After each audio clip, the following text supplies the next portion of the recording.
Hi everybody, it's Peter Zellum's GriniFlix Adventure8 and welcome to another video. Okay, what's today's topic? I'll continue with a bit of photography and high ISO shooting, and I'll have a bit of a slideshow a bit later on in this video. In addition to that, I'll give you a bit of an update what's happening with the channel. So let's get on with the video.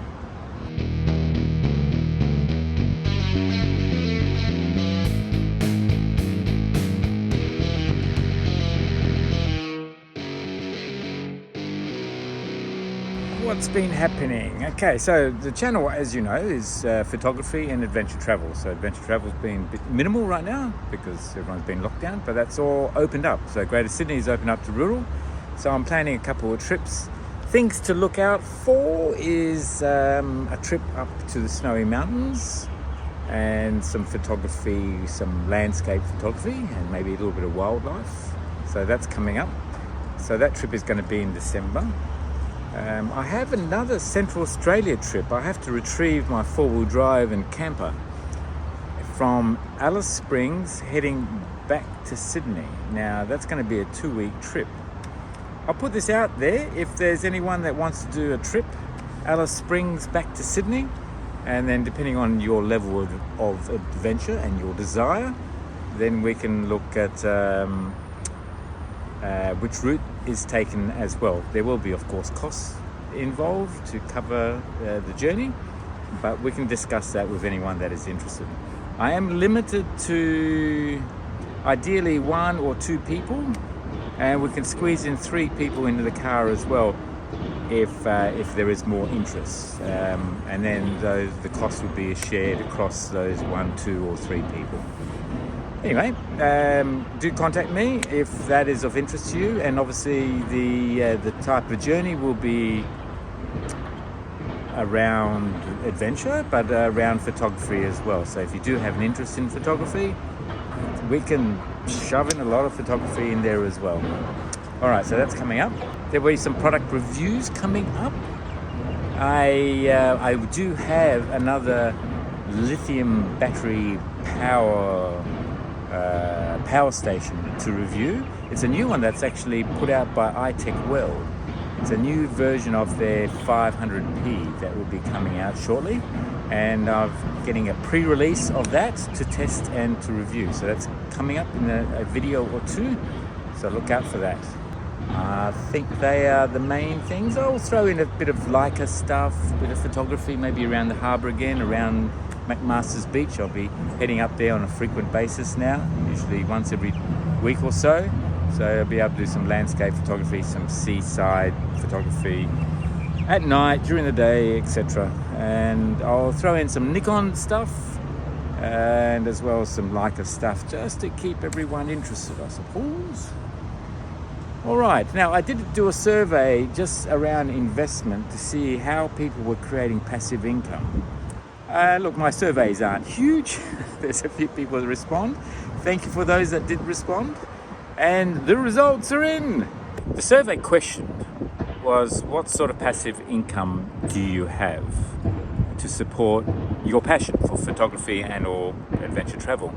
So I think the question was, well, I don't have any passive income, so that's one. Then real estate, shares, crypto. The other one was whether you're actually building a business of some kind and therefore you're creating equity within the business, and then that is a form of passive income. You're actually leveraging time, so that's a good thing as well.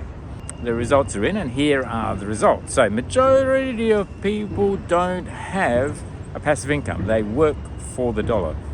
That's a problem, because if you're working for the dollar, it means that if you want to pursue passion in photography, you need time and money. So it's of everyone's interest to actually pursue some sort of investment strategy so that you can create a passive income. So the question is, I can do more videos on property if that's of interest, and I can do more videos on crypto if that's of interest. I'd be interested to get some comments from you whether you'd like to see more on that. Okay, so I think that's probably a quick update. It's a short video, so there'll be some photographs from McMaster's Beach taken at night, so you'll be able to see that.